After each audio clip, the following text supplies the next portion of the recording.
Puji nama Tuhan. Shalom. Haleluya. Hari ini hari yang luar biasa. Kita sudah memasuki hari yang ke-6. Saya yakin dan percaya Bapak Ibu Saudara yang mengikuti ibadah dari awal sampai hari ini pasti memiliki kehausan dan semangat untuk selalu bersekutu. Dan biarlah kita memiliki kehausan itu, setiap kita sama-sama hanya memiliki kehausan akan Tuhan saja. Mari kita tundukkan kepala kita, biarlah kita boleh meminta Roh Kudus memenuhi setiap hati kita. Seperti rusa yang haus dan menantikan aliran sungai. Mari kita tundukkan kepala kita.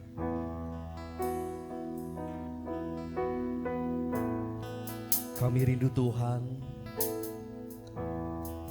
Kami boleh memiliki kehausan seperti rusa yang menantikan aliran sungai. Demikianlah kami Tuhan. Kami rindu untuk selalu dipenuhkan dengan kuasa Tuhan.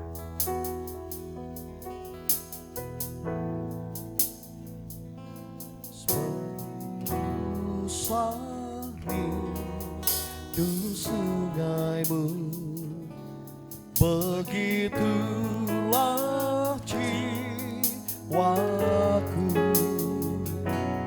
ya Roh Kudus penuhi aku dengan urapan baru. Seperti rusa rindu sungaimu, begitulah jiwaku, ya Roh Kudus penuhi aku dengan urapan baru.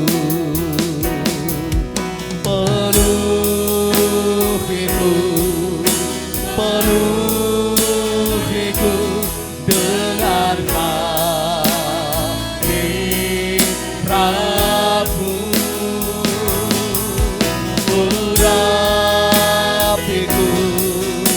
urapiku dengan minyak kudusmu.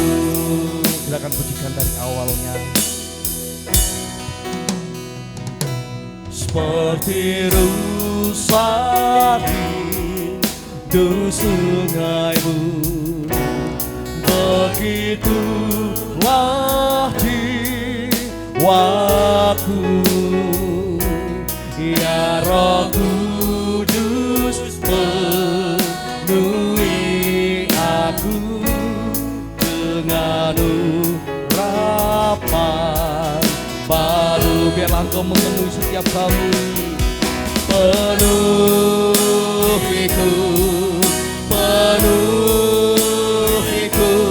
dengan hadiratmu,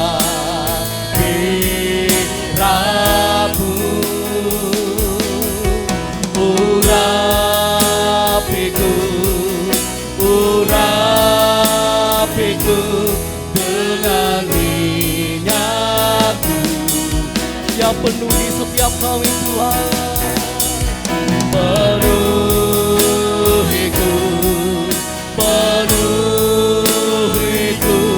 dengan hadiratmu, urapiku dengan minyakku. Penuhiku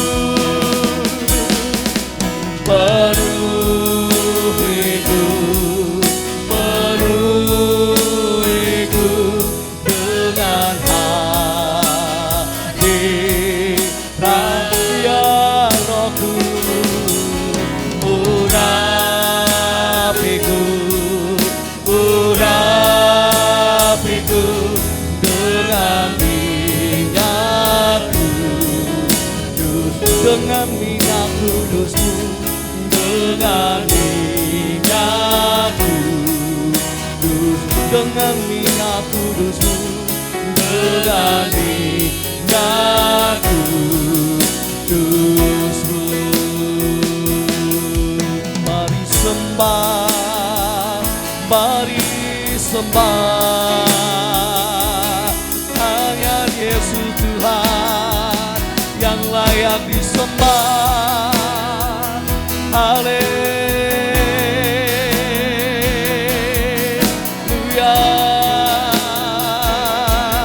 kami sembah Engkau, tiada yang lain.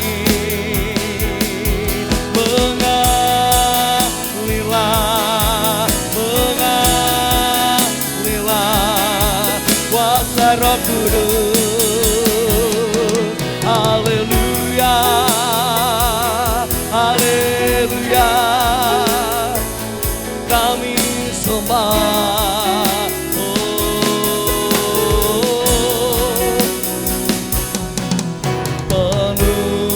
Penuhiku, penuhiku dengan hadirat-Mu ya Tuhan. Urapi kami, urapiku,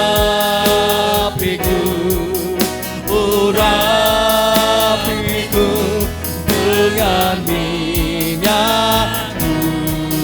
Penuhi kami Tuhan, penuhiku, penuhiku dengan hadirat-Mu.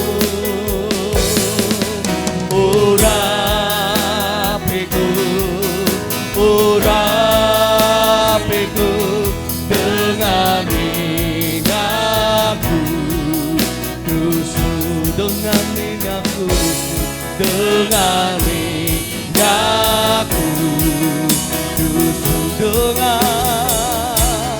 dengan minyak kudus-Mu. Berikan kemuliaan bagi nama Tuhan. Haleluya. Betapa kami bersyukur Tuhan atas kasih dan kemurahan Tuhan yang Tuhan sudah nyatakan di dalam kehidupan kami.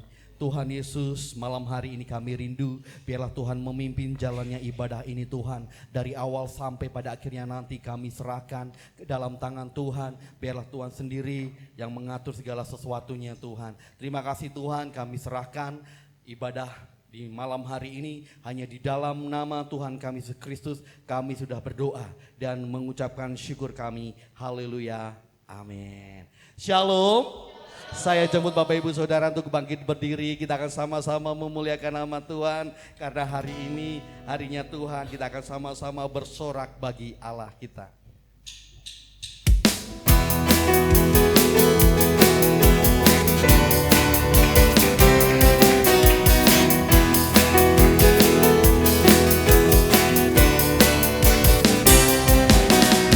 Dengarkanlah suara nafiri memanggil semua umatnya dari seluruh penjuru bumi, datang untuk menyembahnya. Dengarkanlah suara nafiri memanggil semua umatnya. Kita Tuhan bersatu gigi mengangkat tinggi panggilan. Bersiap maju janganlah lengah, Yesus panglima kita. Gunakan semua senjata Allah dalam kuasa Roh Kudus. Api kemuliaan-Nya tercurah dari surga, penuhi kami semua bagi pengeredaannya. Api kemuliaan-Nya tercurah dari surga, beritakan pada dunia bahwa Yesuslah Raja, segala Raja. Haleluya.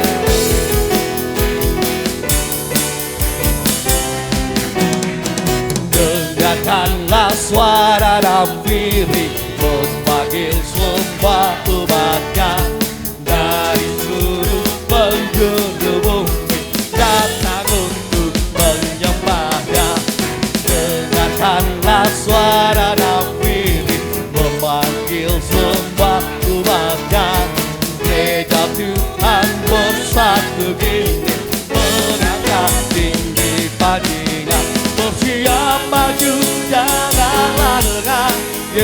Panglima kita, genapkan semua senjata Allah dalam kuasa Roh Kudus. Hey, api kemuliaan-Nya tercurah dari surga, penuhi kami semua, bangkitlah gerejanya. Api kemuliaan-Nya tercurah dari surga, beritakan pada dunia bahwa Yesuslah api kemuliaan-Nya tercurah dari surga, penuhi kami semua, bangkitlah gerejanya. Api kemuliaan-Nya tercurah dari surga, beritakan pada dunia bahwa Yesuslah Raja, Dialah Raja. Haleluya. Biarlah api kemuliaan-Nya tercurah atas kita semuanya, dan anggur baru telah dicurahkan bagi setiap kita semuanya. Anggur baru tercurah, penuhi umat-Nya dengan sukacita. Oh, oh. Minyak baru tercurah, urapi umat-Nya, nyata kuasa. Anggur baru tercurah, anggur baru tercurah, penuhi umat-Nya dengan sukacita. Oh, oh, oh. Minyak baru tercurah, urapi umat-Nya, nyata kuasa-Nya. Haleluya. Roh Kudus tercurah di tempat ini, urapan-Nya yang ajaib memulihkan umat-Nya. Roh Kudus tercurah bagi gereja-Nya, membangkitkan umat pilihan-Nya. Sebab hari ini harinya Tuhan, hari inilah harinya Tuhan, saat pembebasan tiba. Belenggu dosa telah dipatahkan, mari bersorak bagi Dia.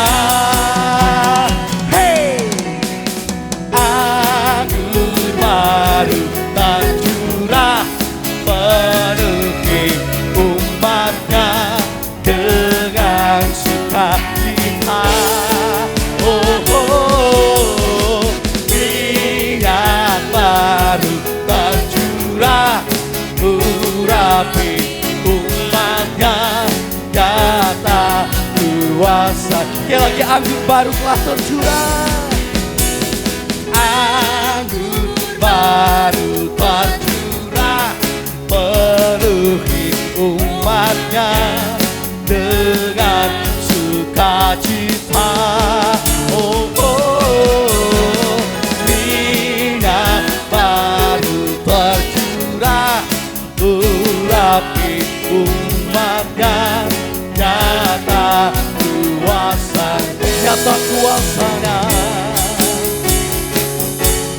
nyata kuasa-Nya, sungguh nyata kuasa-Nya, nyata kuasa-Nya. Haleluya, berikan sorak-sorai bagi Allah kita. Silakan duduk Bapak Ibu Saudara.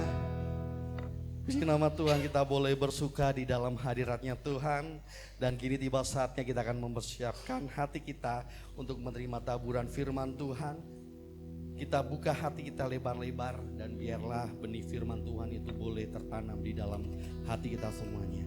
Kembali kita akan masuk ke dalam hadirat Tuhan. Kita tundukkan kepala kita. Tuhan Yesus, kami siap untuk membuka hati kami. Biarlah Roh Kudus bekerja melawat setiap kami semua yang hadir. Inilah hati kami Tuhan, kami persembahkan untuk Engkau.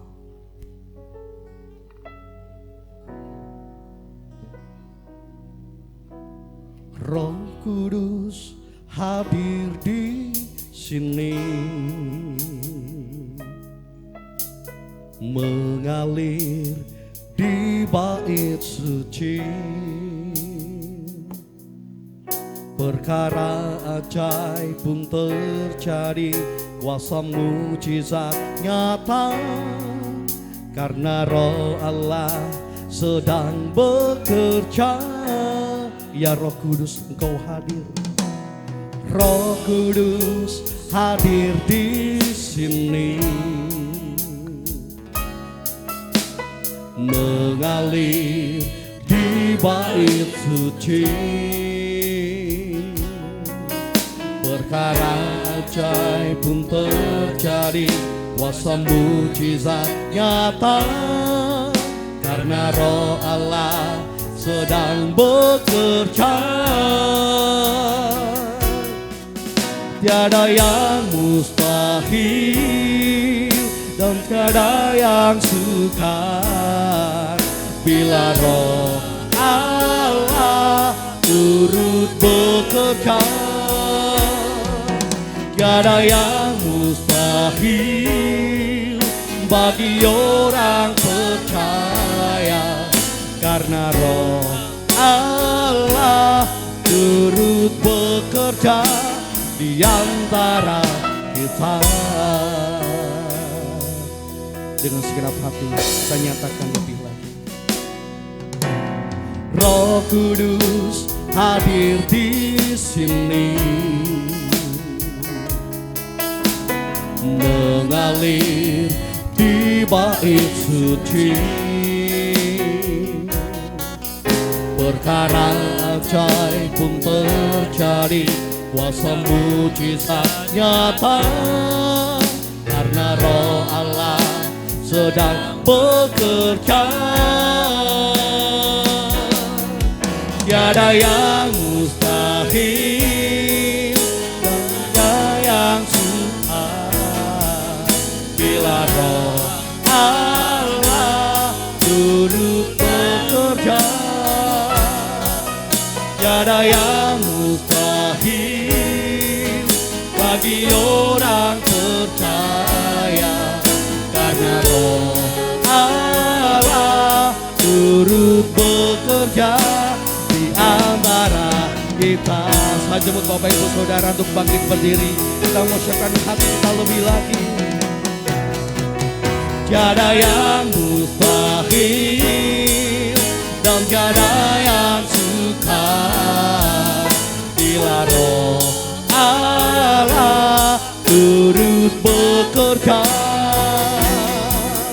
Tiada yang mustahil bagi orang percaya, karena Roh Allah turut tiada yang mustahil, tiada yang mustahil. Waktu dan tempat disatukan kepada hamba-Nya. Roh Allah turut bekerja, tiada yang mustahil bagi orang percaya, karena Roh Allah turut bekerja antara kita.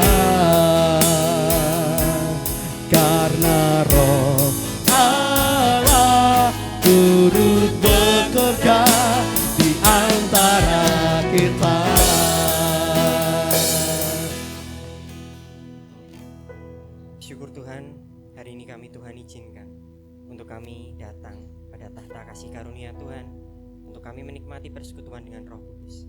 Dan kami yakin dan percaya bila Roh Allah turut bekerja di antara kami, maka tidak ada yang mustahil bagi Tuhan. Tuhan dapat melakukan banyak pekerjaan yang menurut kami tidak mungkin, tapi dapat dikerjakan oleh Allah.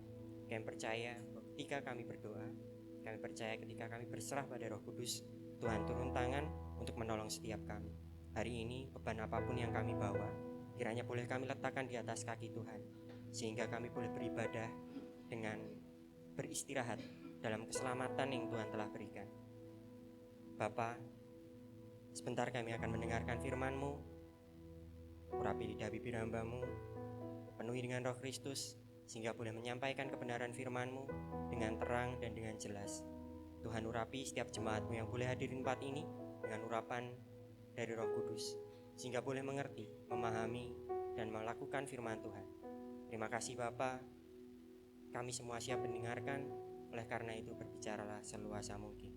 Kami menyediakan tanah hati yang subur untuk ditaburi firman.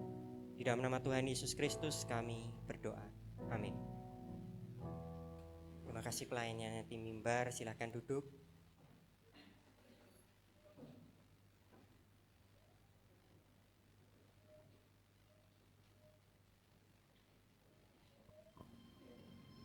Shalom. Salam damai sejahtera dalam kasih Tuhan kita Yesus Kristus.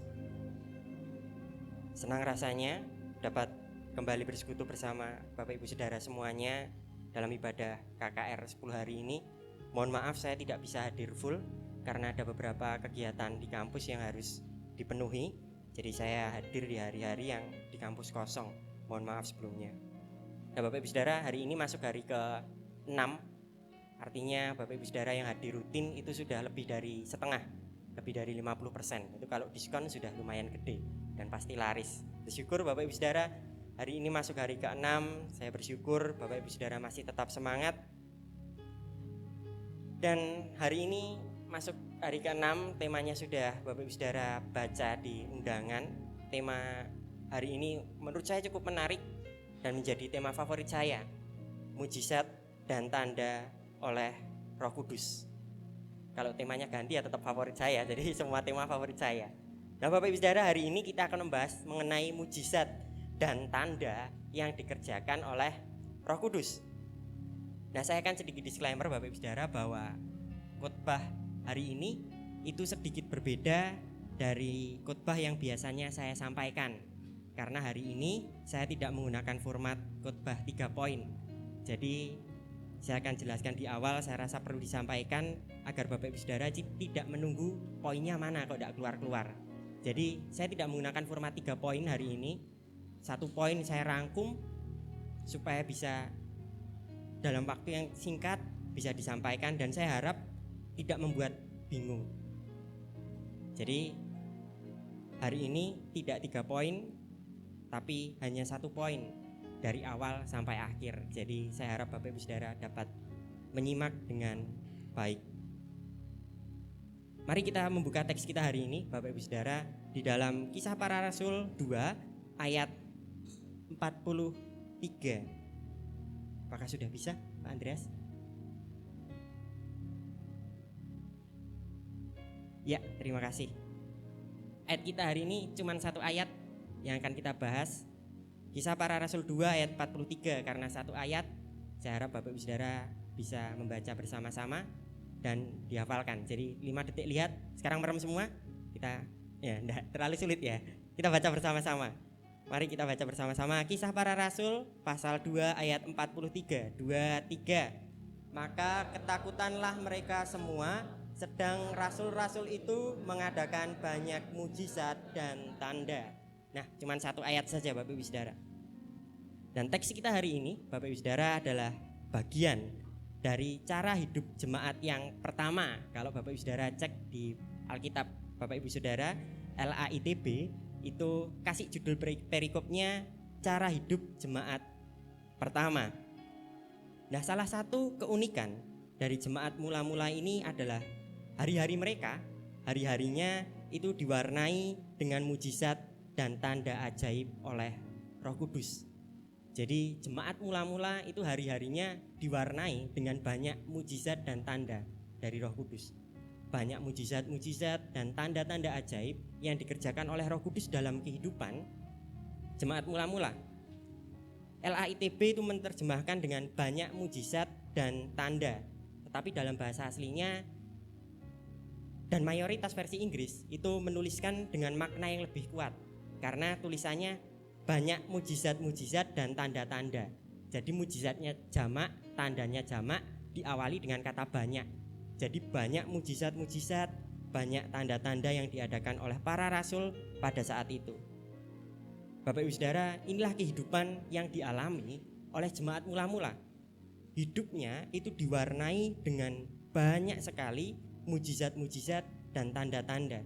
Mujizat dan tanda itu tidak hanya terjadi beberapa kali, tapi dituliskan banyak mujizat-mujizat dan tanda-tanda.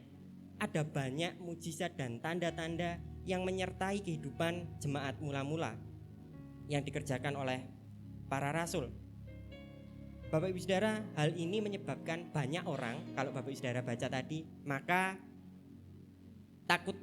ketakutanlah mereka semua. Nah, karena banyak mujizat dan tanda-tanda ajaib yang dikerjakan oleh Roh Kudus, maka banyak orang itu menjadi takut. Nah, takut dalam LAITB itu lebih tepat diterjemahkan dengan hormat. Jadi bukan takut yang kayak wah takut kayak melihat sesuatu yang menyeramkan, enggak, tapi lebih ke hormat. Itu kayak kalau Bapak Ibu Saudara bermasyarakat, biasanya orang yang banyak bisa itu disuruh, enggak ya, dihormati. Biasanya yang banyak bisa itu lebih dihormati. Nah sama, jemaat mula-mula saat itu juga karena banyak tanda-tanda yang dikerjakan oleh Roh Kudus, banyak mujizat-mujizat, maka orang-orang itu menjadi hormat sama jemaat mula-mula. Nah Bapak Ibu Saudara, jemaat mula-mula hidupnya itu diwarnai dengan banyak mujizat-mujizat dan tanda-tanda ajaib. Yang menjadi persoalan adalah pertanyaannya, apakah bisa di next Pak Andreas? Persoalannya adalah apakah mujizat dan tanda itu masih terjadi pada hari ini? Masih adakah mujizat dan tanda hari-hari ini? Apakah mujizat dan tanda masih ada hari-hari ini? Ya memang jemaat mula-mula itu hidupnya itu dipenuhi dengan banyak mujizat-mujizat dan tanda-tanda. Banyak hal ajaib lah dalam kehidupan jemaat mula-mula. Yang menjadi perenungan kita hari ini adalah apakah hari ini mujizat dan tanda itu masih ada? Nah, Bapak Ibu Saudara, secara umum kekristenan itu memiliki dua pandangan yang berbeda. Satu kelompok itu memandang bahwa mujizat dan tanda itu sudah berhenti, sudah tidak ada lagi. Jadi sekarang hari-hari ini itu sudah tidak ada mujizat, tidak ada tanda-tanda ajaib lagi. Satu kelompok memiliki pandangan bahwa mujizat dan tanda itu hanya terjadi di masa Yesus dan para rasul. Jadi setelah masa Yesus dan para rasul mati, Yohanes yang terakhir, itu sudah selesai semua. Mujizat dan tanda itu sudah berhenti, sudah tidak ada lagi, sudah berhenti. Tapi ada satu kelompok lain yang memandang bahwa mujizat dan tanda yang diadakan oleh Roh Kudus itu masih ada. Secara umum, kekristenan memiliki dua pandangan yang berbeda. Satu kelompok itu memandang bahwa mujizat dan tanda itu sudah tidak ada, sudah berhenti. Para rasul dan Yesus zamannya itu tok ada mujizat dan tanda. Tapi ada juga kelompok lain yang memandang bahwa masih ada mujizat dan tanda sampai hari ini itu masih ada, tidak berhenti. Pandangan pertama, pandangan ini sudah berhenti, biasa dipegang oleh gereja-gereja reform. Beberapa reform mengakui bahwa sudah tidak ada lagi mujizat dan tanda. Karya Roh Kudus sudah berhenti saat Rasul mati atau saat Alkitab itu lengkap. Sudah berhenti, sudah tidak ada lagi. Pandangan yang lain menuliskan bahwa mujizat dan tanda itu masih ada. Pandangan ini dipegang oleh gereja-gereja Pentakosta dan karismatik. Nah, kalau Bapak Ibu Saudara di sini ada drum, artinya karismatik, merayakan 10 hari artinya Pentakosta. Jadi Bapak Ibu Saudara seharusnya itu di posisi yang kedua. Mujizat dan tanda ajaib itu masih ada, tidak berhenti, masih ada kok sampai sekarang. Di mana posisi saya? Nah ini menarik karena kalau saya di posisi sana artinya saya tidak khotbah sekarang. Saya sudah berhenti. Nah saya di posisi yang saya percaya bahwa mujizat dan tanda ajaib masih berlaku. Bapak Ibu Saudara, saya hidup di tengah-tengah orang-orang yang mengalami mujizat.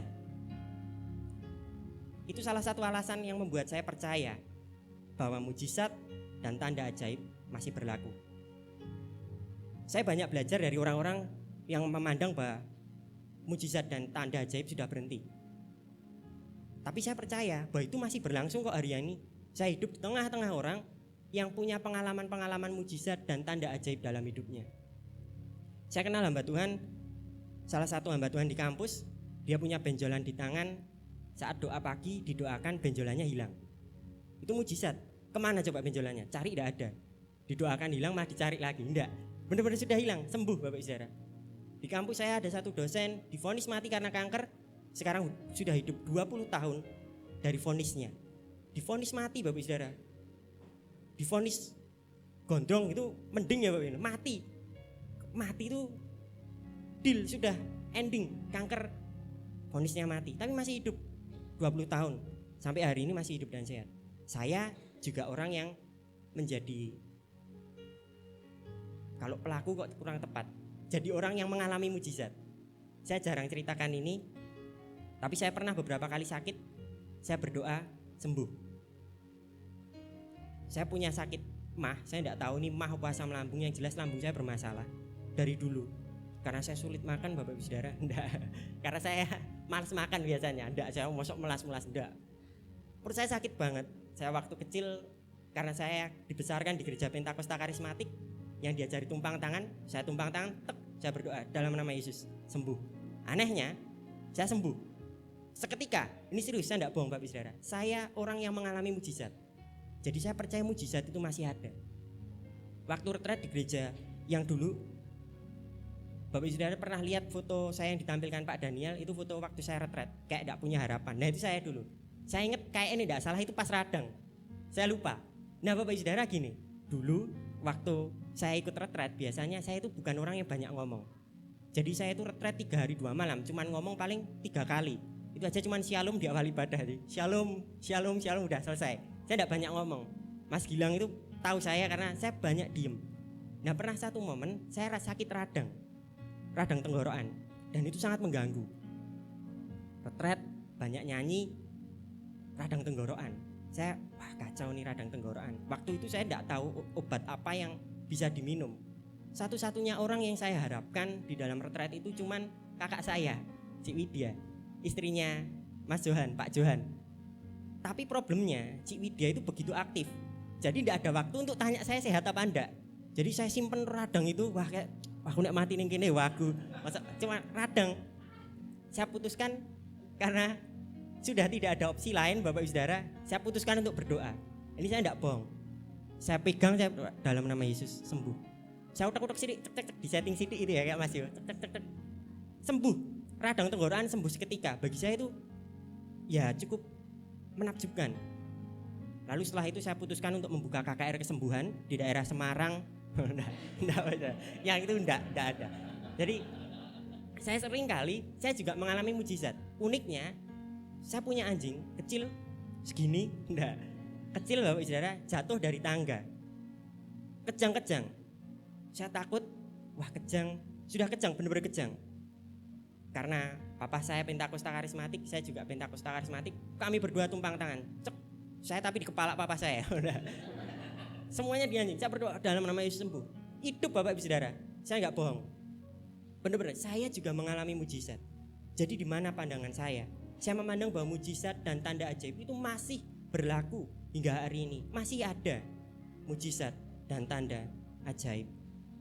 Lalu bagaimana menyikapi kedua pandangan ini? Saya harap nasihat dari Agustin dari Hippo itu membantu kita. Bapak gereja ini namanya Agustinus, itu memberi nasihat bahwa dalam hal dasar kita itu perlu satu. Dalam hal-hal yang tidak utama itu sifatnya kebebasan, dan dalam segala hal kasih. Jadi ketika Bapak Ibu Saudara menjumpai denominasi gereja lain yang tidak percaya mujizat dan tanda ajaib masih ada sampai sekarang, jangan buru-buru dicap sesat. itu doktrin yang sifatnya sekunder, bukan doktrin utama. Tidak mempengaruhi keselamatan. Besok Bapak Ibu Saudara di surga itu tidak ditanyai, kamu percaya mujizat enggak? Enggak. Jadi jangan buru-buru dicap sesat. Dan dalam segala hal biarlah kasih yang mempersatukan kita. Itu bukan doktrin utama kok. Itu kayak gereja itu harus full musik apa enggak. Bukan berarti yang enggak full musik masuk neraka, enggak. Percaya Yesus semua masuk surga. Enggak usah perlu diperdebatkan dengan serius. Enggak usah perlu dicari di YouTube sampai detail, enggak apa-apa. Karena banyak pandangan dan itu saling memperlengkapi. Dan biarlah kasih itu mempersatukan kita. Nah Bapak Ibu Saudara, mujizat dan tanda itu masih berlaku hingga hari ini. Mujizat dan tanda ajaib itu masih berlaku sampai saat ini. Masih ada mujizat dan tanda. Oleh karena itu perlu direspon dengan benar. Dalam bahasa aslinya kata mujizat itu tidak pernah muncul sendirian di Perjanjian Baru. Kalau Bapak Ibu Saudara search di Alkitab HP, handphone, tulis kata mujizat, itu ada yang sendirian, ada yang enggak. Karena mujizat yang sendirian itu biasanya dinamis.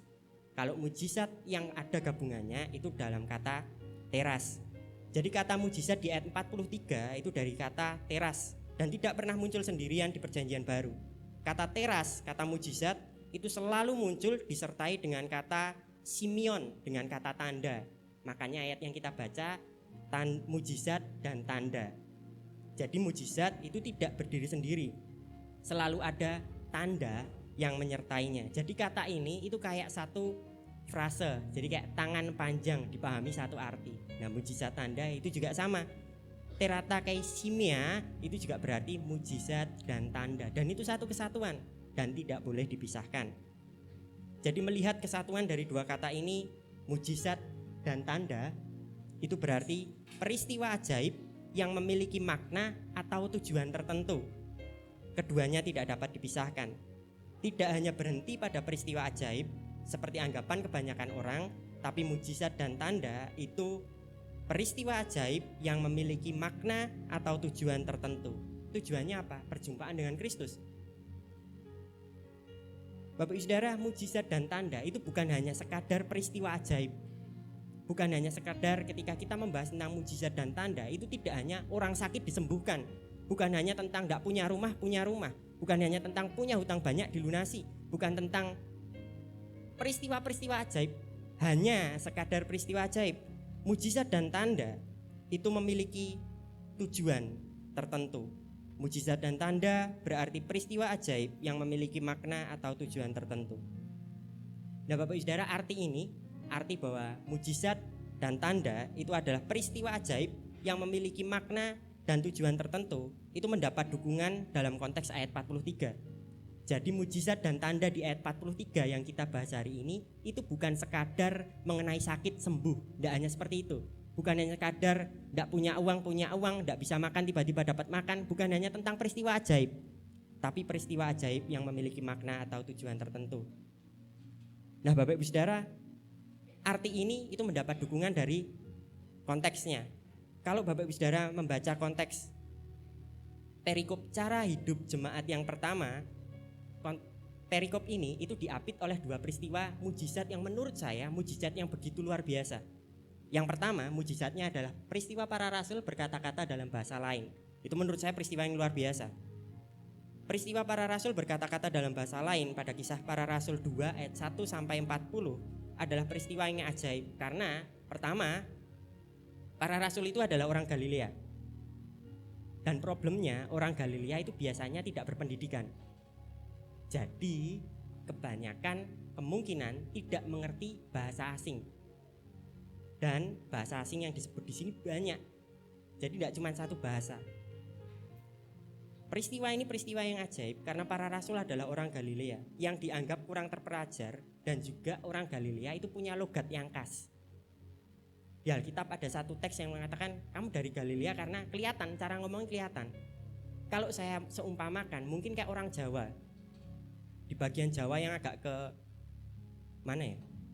Barat. Itu kan biasanya orangnya bahasanya ngapak. Bapak Saudara, saya pernah punya teman ngapak. Pol ngapak banget, bukan Mas Wahyu, satu lagi. Nah, saya pernah punya orang teman ngapak, sangat ngapak. Dan dia ngomong bahasa Indonesia pun saya juga bingung. Karena ada penekanan di beberapa huruf yang ngomong apa sih ini? Sulit sulit dimengerti. Nah, orang Galilea kemungkinan seperti itu. Jadi sekalipun bisa ngomong bahasa asing, itu tetap logatnya ketok. Kayak orang Jawa, good morning. Nah, itu kan apa wong Jogja, good morning. Itu kan tidak sesuai dengan pengucapan yang benar. Nah, pertama, peristiwa para rasul berkata-kata dalam bahasa lain. Menurut saya ini mujizat yang dikerjakan pertama kali oleh Roh Kudus ketika mereka dipenuhi oleh Roh Kudus. Yang pertama, mereka orang Galilea, tidak tahu bahasa asing, tiba-tiba bisa berbahasa asing. Yang kedua, para rasul itu berkata-kata dengan bahasa orang-orang yang jaraknya itu kira-kira 10.000 km dari Yerusalem. Jaraknya jauh. Sebagai pembanding, Solo, Jakarta itu kira-kira 530-an kilometer. Jadi bolak-balik Solo Jakarta, PP 2 kali, itu jaraknya sejauh itu. Dan problemnya zaman dulu itu tidak ada motor dan jalan tol. Adanya cuman kaki. Semuanya kaki. Entah itu kaki keledai, kaki manusia, atau kaki hewan-hewan yang lainnya, unta. Tapi jaraknya sejauh itu. Dengan jarak yang sejauh itu, saya rasa para rasul itu tidak mendapat informasi beberapa tentang bahasa asing. Dan mereka itu bisa ngomong. Dan saya yakin para rasul ini ngomongnya fasih. Tidak hanya fasih, saya percaya bahwa mereka itu juga lancar ngomongnya. Jadi nggak ada logat-logat medoknya. Karena kalau Bapak Ibu Saudara baca di ayat ini, kita nggak sempat baca, tapi silahkan baca di rumah. Orang-orang itu sampai termangu-mangu, tertegun, dan tercengang-cengang. Uniknya Alkitab itu menulis dua kata ini berdampingan, tercengang-cengang dan termangu-mangu. Itu benar-benar kayak, kok iso ngomong bahasaku? Seperti bahasa ibunya menurut saya. Jadi kayak tidak ada logat apapun yang membuat bahasa itu sulit dimengerti. Nah, para rasul itu bisa ngomong pakai bahasa asing dengan jelas. Ini mujizat yang pertama. Dan peristiwa ajaib ini itu tidak berhenti pada peristiwa ajaib itu saja. Kalau Bapak Ibu Saudara nanti baca, peristiwa ajaib ini itu memiliki tujuan untuk memberitakan bahwa Yesus hidup dan dialah juru selamat. Peristiwa pasal 2 ini, para rasul berbahasa dengan bahasa lain. Ada orang-orang yang bilang, wah kok hebat dia bisa ngomong pakai bahasa kita. Ayat bawahnya ada orang-orang bilang, ini mabuk ngomongnya ngaco. Lalu Petrus berdiri dan bilang, ini masih pukul 9, mari kita nonton SpongeBob. Ini masih pukul 9. Lalu Petrus berkhotbah mengenai Yesus. Petrus jelaskan banyak hal bahwa ini semua karya Roh Kudus, sama kayak yang dinubuatkan Nabi Yoel. Kami bakal bernubuat dan siapa yang percaya kepada Tuhan akan diselamatkan. Tanda ajaib itu tidak berhenti, itu berlanjut pada pemberitaan Kristus. Jadi Bapak Ibu Saudara, ayat yang kita baca 4:3, hidup orang Kristen itu dipenuhi dengan tanda ajaib, mujizat-mujizat. Itu bukan hanya peristiwa ajaib, tapi ada maknanya. Ayat 43 tadi juga diapit dengan peristiwa Petrus menyembuhkan orang lumpuh di pasal 3. Kalau Bapak Ibu Saudara baca di pasal 3, ayat ini juga mirip dengan pasal 2. Karena ketika Petrus jalan dengan rasul lainnya, lihat ada orang lumpuh. Lalu Petrus bilang, emas dan perak aku enggak punya, tapi demi nama Yesus berjalanlah. Akhirnya orang itu berjalan. Petrus menyembuhkan orang lumpuh dalam Kisah Para Rasul pasal 3. Menurut saya adalah peristiwa ajaib kedua yang dikerjakan oleh Roh Kudus. Karena Lukas mencatat bahwa orang lumpuhnya itu bukan lumpuh karena sakit, tapi sejak lahir dia lumpuh. Artinya memang dari lahir struktur kakinya itu udah tidak benar. Kalau bisa jalan itu namanya bukan pemulihan, tapi diciptakan ulang. Itu benar-benar peristiwa mujizat. Karena lumpuhnya sejak lahir. Kalau lumpuh karena kecelakaan disembuhkan, itu namanya pemulihan, cepat pulih. Tapi kalau sejak lahir udah strukturnya tidak benar Bapak Ibu Saudara, mau diutak-atik dokter pun juga dokter nyerah. Tapi ketika Petrus bilang, demi nama Yesus berjalanlah, Petrus mentransfer, jadi orang lumpuh itu berjalan. Ini penciptaan ulang. Dan peristiwa ini itu juga tidak berhenti pada peristiwa ajaib saja.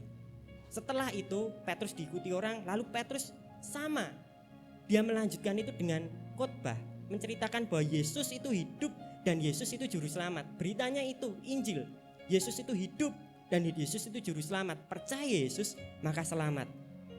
Dan berita ini, keduanya, peristiwa 2 ini itu direspon dengan orang-orang yang menjadi percaya. Di pasal 2 ada 3.000 orang, dan pasal 3 dan 4 ada sekitar 5.000 orang laki-laki yang menjadi percaya. Bapak Ibu Saudara, pola semacam ini itu muncul sepanjang kisah kitab para rasul. Temanya sama, polanya sama. Ada tanda ajaib lalu disertai dengan tujuannya. Tujuannya yaitu pemberitaan Injil. Jadi mujizat dan tanda yang kita bahas hari ini itu bukan sekadar pemulihan keadaan Bapak Ibu Saudara.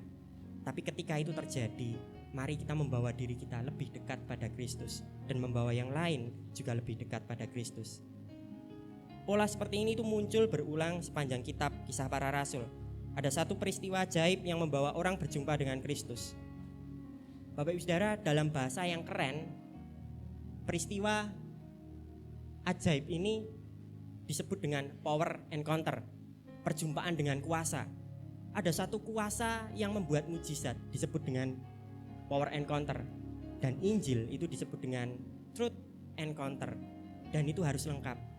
Kehidupan orang percaya itu dilengkapi dengan power encounter dan truth encounter. Tidak hanya menikmati berkat-berkat ajaib, tetapi juga memperkenalkan Kristus sebagai Tuhan dan Juru Selamat. Pola seperti ini muncul berulang sepanjang kitab Kisah Para Rasul. Ada satu peristiwa ajaib yang membawa orang berjumpa dengan Kristus. Bapak Ibu Saudara, kehidupan jemaat mula-mula itu dipenuhi dengan mujizat dan tanda ajaib. Dan itu bukan hanya sekadar pemulihan keadaan, bukan sekadar orang mati dibangkitkan, bukan sekadar orang lumpuh berjalan, bukan sekadar mujizat-mujizat ajaib lainnya, tapi itu memiliki satu tujuan, agar Injil itu diberitakan. Bapak Ibu Saudara, adakah mujizat dan tanda pada hari-hari ini? Masih adakah mujizat dan tanda pada hari-hari ini? Mujizat dan tanda masih ada sampai hari ini. Bolehkah Bapak Ibu Saudara berdoa memohon mujizat dan tanda dari Tuhan? Boleh, tidak apa-apa. Minta mujizat, tidak apa-apa. Kisah Para Rasul 4 ayat 30 juga menuliskan beberapa orang berdoa agar tangan Tuhan bekerja dan mengadakan banyak mujizat dan tanda-tanda yang menyertai mereka. Tidak apa-apa. Tapi ada hal yang tidak boleh kita lupakan, bahwa mujizat dan tanda adalah peristiwa ajaib yang membawa orang berjumpa dengan Kristus. Jadi bukan hanya menikmati peristiwa ajaib saja, tapi peristiwa ajaib itu entahkah membawa Bapak Ibu Saudara, entahkah membawa orang lain, tapi peristiwa ajaib itu seharusnya membawa kita semakin dekat dengan Kristus. Kristus dan karyanya itu tetap menjadi pusat dalam kehidupan orang percaya. Jadi Bapak Ibu Saudara, kehidupan kita itu seharusnya tetap berpusat pada Kristus. Kita tidak mencari mujizat dan tanda. Mujizat dan tanda hanya sebuah sarana agar kita dapat mengenal Kristus dengan benar. Kita tidak boleh melupakan hal ini karena mujizat dan tanda adalah peristiwa ajaib yang membawa orang berjumpa dengan Kristus. Mujizat dan tanda yang alkitabiah seringkali tidak seperti yang dipahami banyak orang hari-hari ini. Seringkali kita tidak memahami mujizat dan tanda seperti yang dipahami dalam kitab Kisah Para Rasul 2. Kita seringkali menganggap bahwa mujizat dan tanda itu hanya sebatas peristiwa ajaib, berhenti tok di situ. Peristiwa yang supranatural terjadi, tok berhenti di situ. Tapi mujizat dan tanda yang alkitabiah di dalam Kisah Para Rasul 2 ayat 43 itu tidak hanya berhenti pada peristiwa yang ajaib, tapi peristiwa ajaib itu membawa orang untuk berjumpa dengan Kristus. Mujizat dan tanda yang alkitabiah seringkali tidak seperti yang dipahami banyak orang hari-hari ini. Banyak orang mencari mujizat dan tanda untuk memuaskan keinginannya. Tetapi mujizat dan tanda yang alkitabiah itu membawa orang pada kebutuhan terbesarnya. Ketika Bapak Ibu Saudara mengalami mujizat dan tanda, apakah Bapak Ibu Saudara berhenti pada suasana happy, atau Bapak Ibu Saudara menyadari bahwa ada Allah yang bekerja dalam hidup Bapak Ibu Saudara?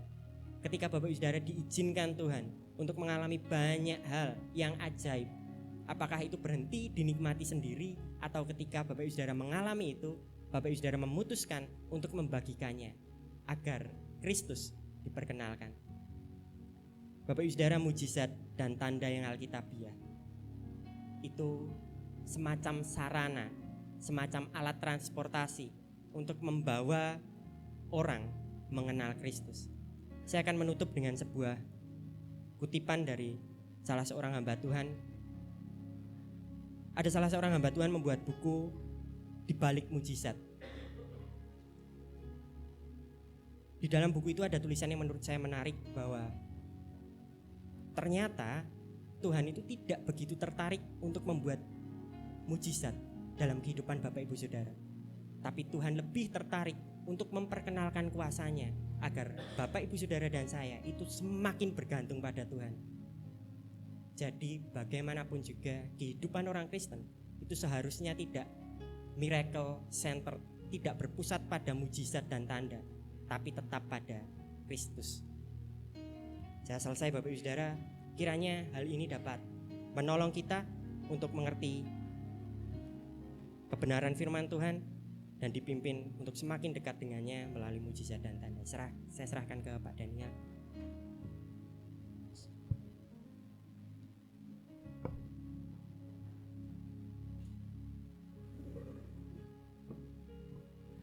Iya, puji Tuhan Bapak Ibu Saudara, bahwa malam hari ini kita diingatkan kembali bahwa tujuan terutama daripada ibadah kita, tujuan utama daripada kehidupan kita bukanlah berkat-berkat, bukanlah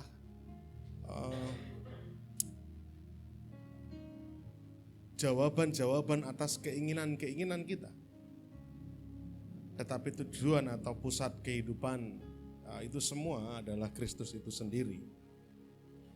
Markus menulis dalam Injilnya, 2 ayat terakhir di penghujung Injil yang ditulis oleh Markus 16 ayat 19 sampai 20, meringkas apa yang terjadi setelah kenaikan Kristus dan kemudian pencurahan Roh Kudus. Dia meringkasnya dengan satu kalimat yang menurut saya bisa menyimpulkan apa yang disampaikan oleh Mas Stefanus malam hari ini. Markus 16 ayat 19 sampai 20 dituliskan di sana begini. Sesudah Tuhan Yesus berbicara demikian kepada mereka, terangkatlah ia ke surga, lalu duduk di sebelah kanan Allah. Ayat 20, mereka pun pergilah memberitakan Injil ke segala penjuru, dan Tuhan turut bekerja dan meneguhkan firman itu dengan tanda-tanda yang menyertainya. Jadi perhatikan ayat yang ke-20, mereka pun pergilah memberitakan Injil ke segala penjuru. Ketika Tuhan naik ke surga, Roh Kudus dicurahkan, jelas misinya adalah supaya semua murid-murid itu pergi ke seluruh penjuru bumi untuk memberitakan Injil. Itulah kenapa saya bilang bahwa salah satu arti penting kenaikan Tuhan Yesus adalah bahwa kemudian Injil dinyatakan ke seluruh penjuru bumi. Karena itu yang menjadi amanat agung Kristus. Pesan Injil lah tetap yang menjadi fokus utama gereja Tuhan. Pesan Injil harus selalu menjadi highlight utama.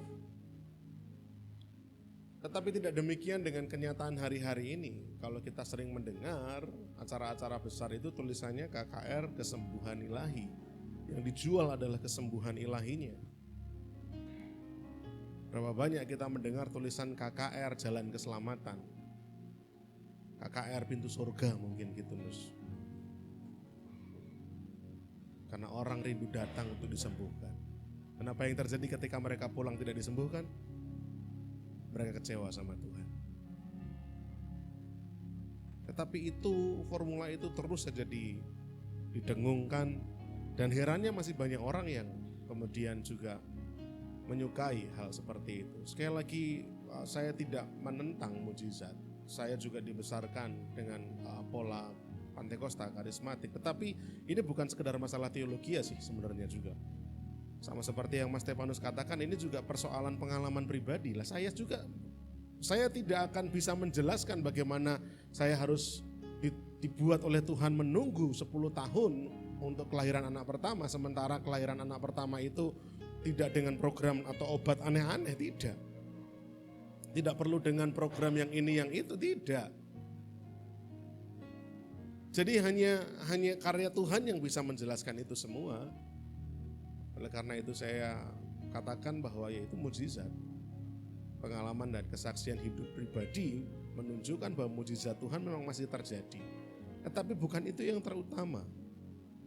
Bahwa mukjizat itu diberikan oleh Allah, dikatakan oleh Markus, untuk menunjukkan bahwa Tuhan turut bekerja menyertai para rasul. Untuk menunjukkan bahwa Tuhan turut bekerja menyertai pelayanan kita. Untuk menunjukkan Tuhan turut bekerja menyertai kesaksian kita. Makanya mukjizat dan tanda itu dinyatakan. Tujuannya apa? Untuk meneguhkan firman itu. Untuk membuat orang kemudian mau membuka telinganya dan hatinya untuk mempertimbangkan bahwa berita ini adalah sebuah kebenaran. Bukan sebuah isapan jempol. Karena mata mereka tidak dapat dibohongi dengan kejadian mukjizat tanda ajaib yang terjadi. Gimana kita mau menyangkal itu? Oleh karena itu jelas fokus utamanya adalah Injil harus disampaikan, kemudian mengizinkan Tuhan turut bekerja, dan berita Injil diteguhkan melalui tanda dan mukjizat. Karena kalau kita ngomongin hal yang ajaib, Mas Donos, dan juga Bapak Ibu semua, di luar Kristus pun ada banyak hal-hal yang mungkin kesannya ajaib. Ingat bahwa kuasa kegelapan pun bisa melakukan hal-hal yang di luar natural, supranatural. Kuasa kegelapan pun menawarkan hal yang sama. Bedanya di mana? Tidak ada Injil di sana. Tetapi tanda ajaib selalu diakhiri dengan sebuah pernyataan jelas. Apakah engkau mau percaya kepada Kristus? Jadi sekali lagi, pernyataan ini harus terus kita ingat-ingat. Roh Kudus dicurahkan dan kita terima, hidup dalam diri kita tidak untuk membuat kita menjadi sakti, tetapi untuk membuat kita menjadi saksi Injil Kristus. Main musik boleh maju ke depan. Dan setiap kita percayalah bahwa mukjizat terus terjadi. Tetapi mukjizat ini untuk membuat Bapak Ibu Saudara menjadi sarana Injil yang efektif. Supaya kita menjadi alat Injil yang efektif. Bukan untuk kesombongan. Loh saya ini loh. Saya ini loh. Mengalami mukjizat, keajaiban. Bukan. Tetapi untuk menunjukkan bahwa berita yang kita sampaikan adalah sebuah kebenaran. Saya minta waktu sebentar ya.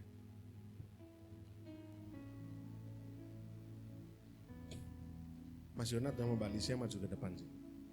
Sebentar aja. Bapak Saudara kan sudah pernah dengar kayak beberapa kali kami menyebutkan ada pengalaman, boleh berdiri di sini.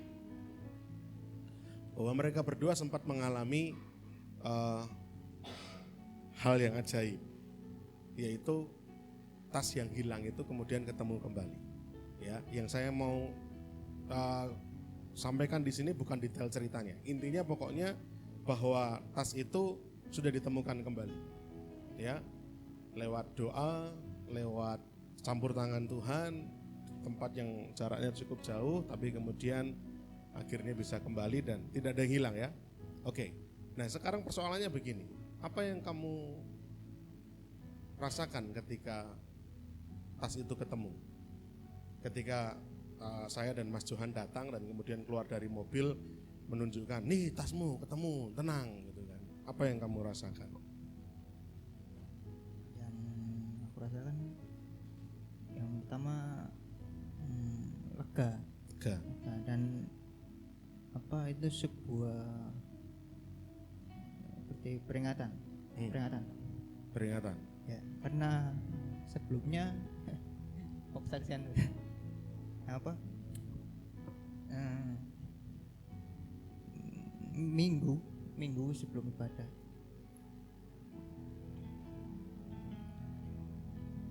ada dorongan untuk perpuluhan, saya tunda. Cuman maksudnya nanti aja lah Tuhan.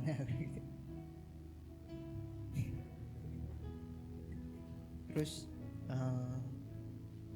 yaitu sama saya belajar untuk tenang situasi yang aslinya nggak bisa tenang.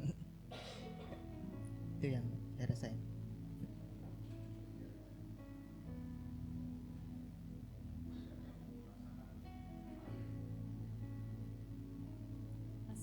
Pas pertama hilang sih panik, tapi pas ketemu itu ya lega dan seneng gitu.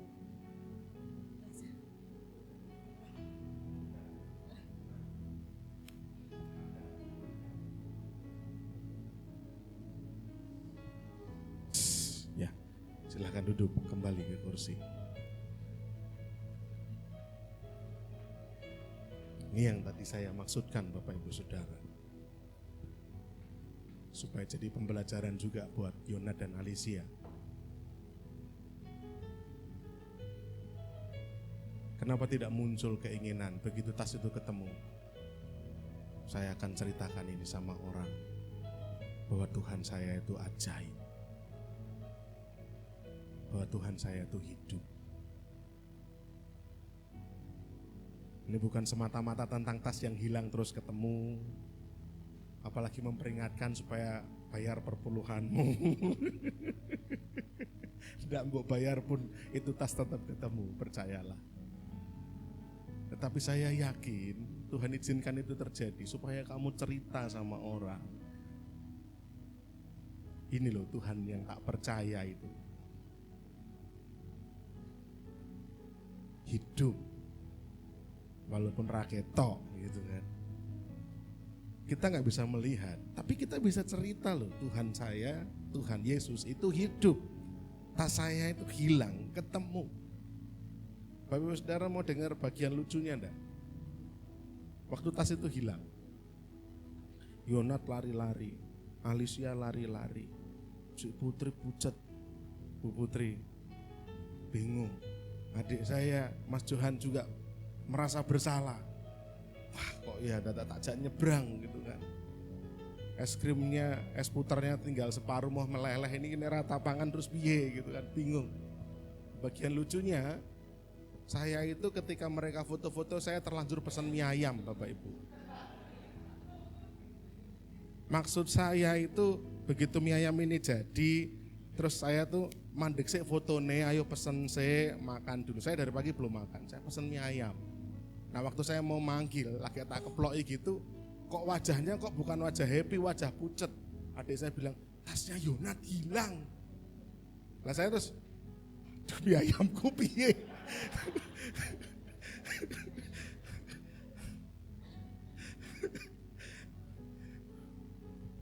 Bapak mie ayamnya itu monggo Mas didarien nggih. Istri saya bilang, Bibi aku merasa bersalah. Tapi yang kemana? Tasnya udah enggak ada. Kalau masih ketemu berkatnya, kalau nggak ketemu ya udah diikhlaskan. Nah tapi akan aku yang ngajak ke sini. Nah terus gimana? Saya tak mangan mie ayamku sih. Lepas saja. Serius Bapak Ibu. Akhirnya saya duduk ngemplok mie ayam. Istri saya jejari saya. Dia ngomong jujur batin. Kok yo kolumen? Mungkin Mas Yona sama Mbak Alisa juga batin gitu. Kok yo kolu toh ki? Mas Daniel, adik saya juga batin. Piye lagi? Saya lapar. Udah saya habiskan makan. Istri saya bilang, mungkin karena yang hilang bukan tasnya. Lah tapi ini ya mau bazir kalau nggak dimakan. Saya makan, saya habiskan. Selesai udah, saya bilang, ya wis digulai bareng-bareng. Saya nyebrang, carinya ibu yang duduk deket tas itu. Saya tanya, Bu tadi lihat gini-gini. Wah tadi ada yang nyebrang bapak-bapak gembol tas banyak kok. Nyebrangnya buru-buru masuk ke gang itu. Oke Bu matur suwun. Saya susuri gangnya. Jalan santai, ingu-ingu sampai ke Prabon, muter ke yang jual-jual alat olahraga itu Mas. Nggak ketemu. Suduan metengnya. Parmangan. Ada Joyonat ini sama Alicia. Kemudian saya bilang sama adik saya, kita ke bank aja dulu. Kita ke bank dulu aja. Sudah jam 2 setelah tutup banknya. Karena ada tugas yang harus saya kerjakan sama Mas Johan. Nah, ketika ke bank itulah dalam keadaan yang tenang, bisa berpikir jernih. Saya percaya Tuhan yang gerakkan hati. Saya WA nomornya Mas Yonat tapi pendek-pendek. Kalau WA-nya panjang, HP-nya kekunci lah ya enggak bisa dibaca. WA pendek-pendek. Pak, tolong HP-nya diangkat. Pak, itu HP-nya ada data-data penting. Pak, di dompet ada surat-surat penting. Pak, nanti jenengan saya kasih imbalan. Pak, tolong diangkat. Saya WA pendek-pendek. Jeling, HP-nya masih ada itu. Chat saya masih di HP-nya Mas Yonat. Sampai di bank saya bilang sama adik saya, kamu yang ngurus ya, aku tak di mobil sambil ngecas handphone mau tak telepon, kita diangkat bariki. Saya telepon, diangkat. Ya, sisa ceritanya akhirnya kemudian ketemu orang itu, uangnya kembali, dompetnya kembali, handphonenya kembali. Nah pelajarannya apa? Hanyel kene toh Mas Nunus. Yang menemukan adalah yang paling tenang, karena bisa ngemplok mie ayam ketika yang lain lari-lari. Bukan saya yang hebat, tapi bakul mie ayam ada. Tapi Tuhan, saya mau bilang gitu loh Mas Yonat sama Alicia. Menjelang pernikahanmu, ceritakanlah sama orang-orang itu. Jangan cuma sekedar lega, jangan cuma sekedar diingatkan berpuluhan, ya ceritakan sama orang-orang. Tuhanmu itu hidup, tasmu hilang ketemu meneh. Dengan cara yang aneh bin ajaib. Tempatnya jauh loh, Ngarsopuro sama Mesen loh. Mesen ketemunya. Ya. Jadi kuasai. Sing tenang. Ya. Ingat ngemplok mie ayam dulu. Bapak Ibu Saudara sekali lagi, berita Injil tetaplah harus jadi pusat utama kita. Kita dipanggil jadi saksi, bukan sekedar jadi sakti. Mujizat Tuhan izinkan terjadi supaya Injil yang kita wartakan itu bisa dipercaya oleh orang. Ya, yuk bangkit berdiri bersama-sama yuk semuanya. Sekali lagi firman Tuhan yang disampaikan malam hari ini kiranya betul-betul tertanam dalam hati kita. Tanda mujizat itu semua diberikan oleh Tuhan supaya berita Injil itu tersampaikan dan diperlengkapi dengan kuasa yang membuat telinga orang mau terbuka, bahkan mendengar dan percaya akan berita Injil itu. Terima kasih.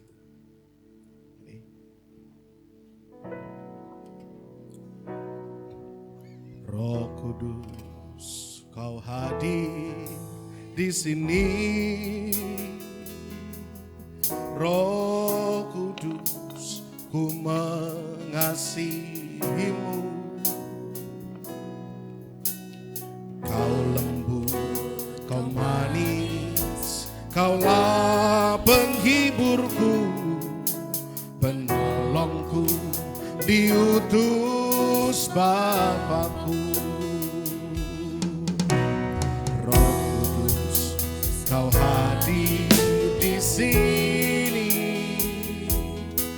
Roh Kudus, ku mengasihimu. Kau manis, Kaulah penghiburku, penolongku, diutus Bapakku. Ku buka hati untuk Roh-Mu Tuhan. Ku buka hati menyembah-Mu Yesus. Jamahlah kami, penuhi kami dengan kuasa Allah Maha Tinggi. Ku buka hati untuk Roh-Mu Tuhan.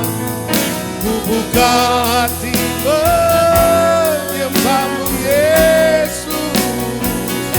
Jamahlah kami, penuhi kami dengan kuasa Allah Maha Tinggi. Malam hari ini kalau ada di antara Bapak Ibu Saudara, ada sesuatu yang kita rindu, ada sesuatu yang kita sedang doakan, dan hanya mujizat dan tanda yang Bapak Ibu Saudara rasa bisa menjawab itu. Bolehkah kita meminta kepada Tuhan? Tentu boleh. karena kita anak-anaknya. Tapi milikilah komitmen bahwa ketika mujizat dan tanda itu terjadi, maka pastikan mulut kita bersaksi tentang Kristus. Pastikan ketika mujizat kita terima, mulut kita bersaksi tentang ketuhanan Yesus. Maka apa yang sedang Tuhan kerjakan itu akan menguatkan pesan Injil yang kita sampaikan. Ketika orang mendengarnya, mereka menjadi takut dan heran. Mereka membuka telinga mereka dan percaya kepada Yesus. Apa yang menjadi pergumulan kita hari-hari ini? Apa yang menjadi kerinduan kita? Mari kita taruh di hadapan Tuhan. Aku perlu pertolongan-Mu Tuhan. Aku perlu mujizat-Mu Tuhan. Aku perlu tanda ajaib Tuhan. Tapi pastikan bahwa itu semua adalah sebuah sarana, jalan untuk Injil disampaikan. Sehingga orang yang mendengarnya menjadi takjub dan heran. Pada setiap kita yang memerlukan pertolongan Tuhan, angkat tanganmu di hadapan Tuhan. Taruh tangan kiri di dada masing-masing. Dengan kerendahan hati percayalah bahwa air matamu ditampung dalam kirbatnya. Percayalah bahwa air matamu ditampung Tuhan dalam kirbatnya. Dan setiap doa-doa yang kau naikkan tidak menjadi sia-sia dan percuma. Ada mujizat yang menyertai. Tapi berita Injil tetaplah harus dikumandangkan. Angkat tanganmu dan taruh tangan kiri di dada masing-masing. Mari bersama-sama berserah dan katakan kepada Tuhan. Ku buka hati untuk Roh-Mu Tuhan. Ku buka hati menyembah-Mu Yesus. Sama.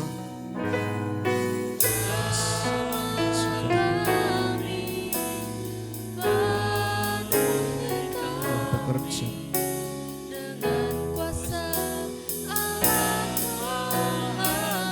Ya, oh, ku buka hati untuk Roh-Mu Tuhan. Ku buka hati menyembah-Mu Yesus. Jamahlah kami, penuhi kami dengan kuasa Allah Maha. Ku buka hati untuk Roh-Mu Tuhan. Ku buka hati menyembah-Mu Yesus. Jamahlah kami, penuhi kami dengan kuasa Allah Maha Tinggi. Menyembah-Mu Yesus.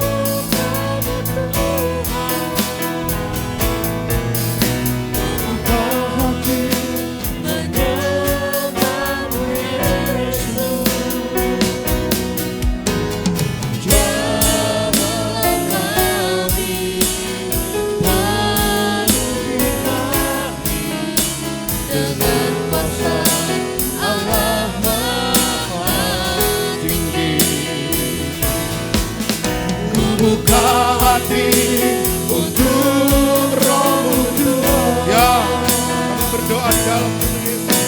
Ku buka hati menyembah-Mu Yesus. Jamahlah kami, penuhi kami dengan kuasa Allah Maha Tinggi. Ku buka hati untuk Roh-Mu Tuhan. Ku buka hati menyembah-Mu Yesus. Jamahlah kami, penuhi kami dengan kuasa Allah Maha Tinggi. Ku buka hati untuk Roh-Mu Tuhan, ku buka hati menyembah-Mu Yesus. Jamahlah kami, penuhi kami dengan kuasa Allah Maha Tinggi. Ku buka hati untuk Roh-Mu Tuhan, ku buka hati menyembah-Mu Yesus. Jamahlah kami, penuhi kami dengan kuasa Allah Maha Tinggi. Jamahlah kami, Jamahlah kami, penuhi kami dengan kuasa Allah Maha Tinggi.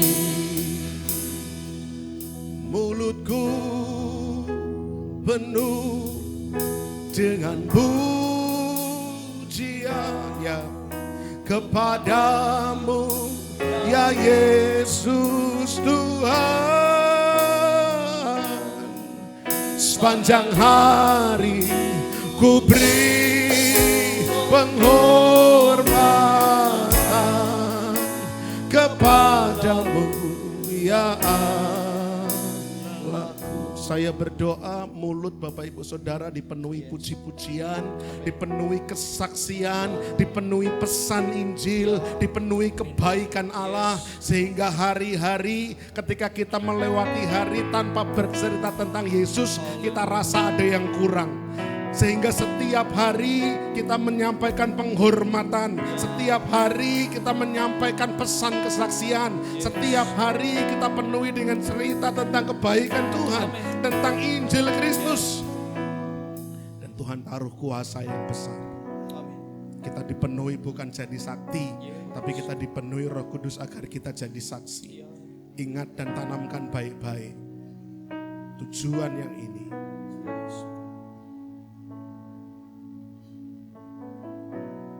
Berhenti menyuarakan hal-hal yang tidak memuliakan Allah.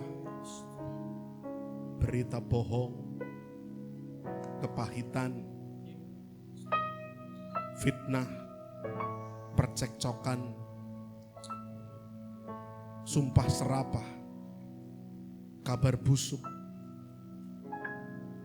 Tapi mulut kita dipenuhi dengan pujian, dipenuhi kebaikan, dipenuhi kesaksian, dipenuhi firman, dipenuhi pesan Injil. Dan itu akan tumpah luber keluar setiap hari. Kita menemui orang-orang dan mereka akan mendengar tentang Tuhan, tentang Kristus. Ini doa hamba Tuhan, biarlah terjadi dan tergenapi atas jemaat Tuhan di tempat ini. Sehingga kami menggenapi panggilan Tuhan, agar kami dipenuhi dan jadi saksinya Tuhan.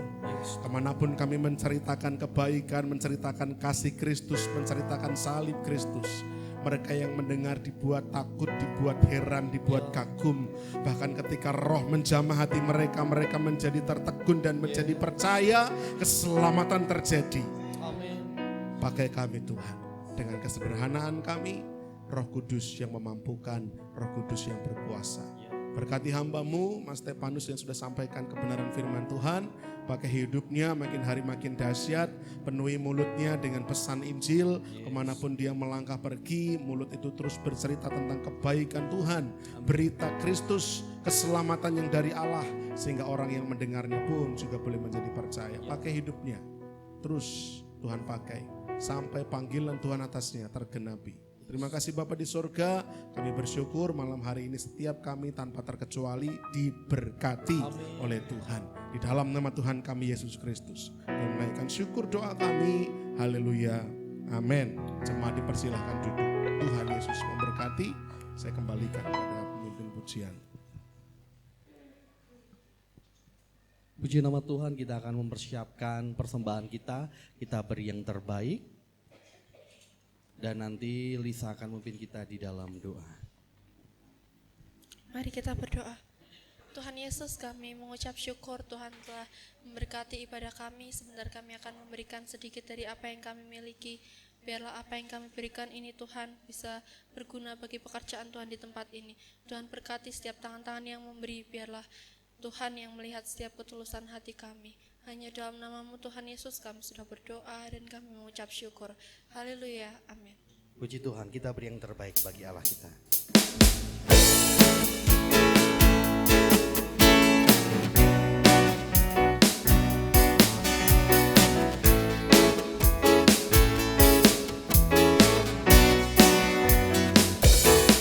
Allah itu baik, sungguh baik bagiku, ditunjuk karena kasih setianya. Dia menyediakan yang ku perlukan, menyatakan kebaikan, menyatakan kebaikan, menyatakan kebaikannya padaku. Kasih setianya tak pernah berubah, dulu, sekarang, dan selamanya. Ajaiblah kuasa dalam namanya, Yesusku luar biasa. Yesusku luar biasa. Yesusku luar biasa. Haleluya, terima kasih untuk setiap persembahan dari Bapak Ibu Saudara. Biarlah menjadi berkat bagi pekerjaan Tuhan di GKI MCC. Pengumuman yang perlu saya sampaikan di malam hari ini, saya mengundang Bapak Ibu Saudara kembali hadir untuk hari esok di hari yang ke-7. Saya yakin dan percaya Bapak Ibu Saudara yang hadir di malam hari ini memiliki kehausan untuk selalu bersekutu bersama dengan Tuhan. Jangan lewatkan hari yang ke-7. Pukul 6 sore di tempat ini. Itu saja yang perlu saya sampaikan di malam hari ini. Kita mau tutup, saya serahkan kepada Bapak Gembala. Ya, Bapak Ibu Saudara, terima kasih untuk kesetiaannya selama 6 hari berturut-turut. Mohon maaf saya kalau Pak Diki ngitung, Pak Daniel bolong 3 kali ya mohon maaf. Saya ditembak sama Pak Diki saya. Ya, Bapak Ibu Saudara, dapat salam dari Ibu Gembala dan juga Wakil Ibu Gembala, Ibu Gembala dan Ibu Wakil Gembala. Ibu Gembala dan Ibu Wakil Gembala daripada GBS Samaan. Ya, 2 hari kemarin saya melayani di sana dan beliau berdua titip salam mengucapkan terima kasih kepada jemaat MCC karena sudah mengizinkan. Wah, saya makasih sama jemaat loh Pak gitu ya. Saya sampaikan salamnya Bu gitu ya. Salam daripada beliau-beliau ya. Kapan-kapan mungkin giliran beliau kita undang ke sini. Besok saya akan sampaikan firman Tuhan di hari yang ke-7. Ya, saya spill sedikit kalau Bapak Ibu mau belajar jadi lomo karena besok temanya adalah tentang kedermawanan rohani ya, yang mungkin rindu. Wah, ini kan siapa tahu ya, wah kok pengen rindu jadi dermawan gitu ya, mengikuti jejak daripada jemaat mula-mula besok datang ya. Tapi kalau mau terus bertahan jadi pelit enggak usah datang. Karena besok pasti panas gitu loh. Waduh, nggak enak gitu kan. Jadi ya bercanda. Saya nantikan kedatangan Bapak Ibu Saudara semuanya ya. Besok ketemu di tempat ini dengan tema tentang kedermawanan rohani. belajar dari semangat mula-mula. Mari kita bangkit berdiri bersama-sama. Kita akan akhiri ibadah kita malam hari ini. Segala puji syukur di hadapan Tuhan kami haturkan sebab kebaikan Tuhan, pertolongan Tuhan, kasih setia Tuhan dalam kehidupan kami.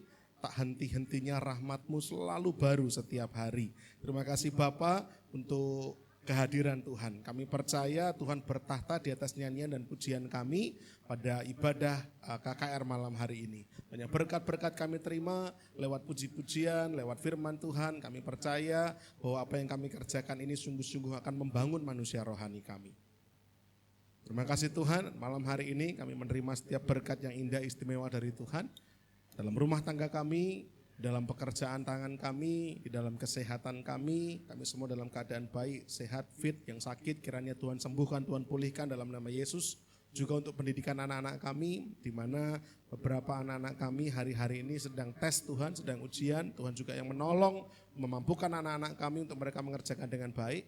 Dan juga beberapa anak-anak sedang mendaftarkan untuk sekolahnya, untuk jenjang yang lebih tinggi. Tuhan juga buka jalan, beri kesempatan yang terbaik, beri tempat yang terbaik. Hamba percaya tempat yang Tuhan izinkan menjadi tempat di mana anak-anak kami akan menjadi terang, menjadi garam di sana. Tuhan dipermuliakan di sana. Terima kasih Bapak. Kami juga berdoa untuk para pelayan malam hari ini yang sudah melayani Tuhan dengan begitu luar biasa. Pakai hidup mereka makin hari makin dahsyat, dipercaya perkara-perkara yang semakin besar, sehingga banyak jiwa boleh terlayani, banyak jiwa diselamatkan. Untuk acara KKR hari-hari ke depan sampai dengan hari Minggu nanti puncaknya, Tuhan berkati jiwa-jiwa hadir, semangat, antusias, tidak bosan-bosan, tidak lelah-lelah, namun sungguh-sungguh boleh mencari Tuhan dan belajar apa tujuan daripada kami dipenuhi pada Roh Kudus, dan kami dapat menjadi saksi Tuhan yang efektif, saksi Tuhan yang militan. Terima kasih Bapa di surga, sebentar kami akan pulang, Tuhan menjaga menyertai. Kami tiba di rumah dengan selamat, pertemukan dengan keluarga kami, jauhkan dari mara bahaya kecelakaan, dan pertemukan kesempatan-kesempatan mendatang untuk beribadah bersekutu kembali. Terima kasih Bapa di surga, terima kasih. Dan sekarang malam hari ini saudara sekalian, jemaat yang dikasihi oleh Tuhan, marilah dengan iman percaya, buka kedua tanganmu, dan terimalah berkat-berkat daripada Tuhan. Tuhan memberkati engkau dan juga melindungi engkau. Tuhan menyinari engkau dengan wajahnya, memberi engkau kasih karunia. Tuhan menghadapkan wajahnya kepada saudara sekalian dan memberi saudara damai sejahtera. Sebagai murid-murid Kristus, mari kita pergi memberitakan Injil, mengasihi dengan kasih Kristus, melayani dengan kuat kuasa Allah Roh Kudus. Kiranya berkat daripada Allah Bapa, cinta kasih, kemurahan, kasih sayang Tuhan kita Yesus Kristus, persekutuan Allah Roh Kudus, ada bersama-sama dengan kita semua tanpa terkecuali. Mulai malam hari ini sampai Maranatha, Tuhan datang kedua kalinya. Dalam nama Tuhan kami Yesus Kristus, yang menaikkan syukur doa kami, haleluya, amin. Bila engkau tak besertaku, ku tak mau berjalan. Ku perlu Tuhan, pimpin langkahku dengan kasih karunia-Mu. Pimpin langkahku setiap waktu, berjalan dalam Roh-Mu. Nyatakan Tuhan kemuliaan-Mu, dan berjalanlah denganku. Nyatakan Tuhan kemuliaan-Mu, dan berjalanlah denganku. Nyatakan Tuhan kemuliaan-Mu,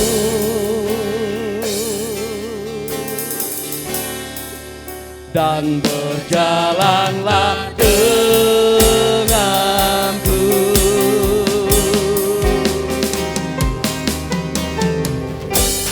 Selamat pulang dan Tuhan Yesus senantiasa memberkati.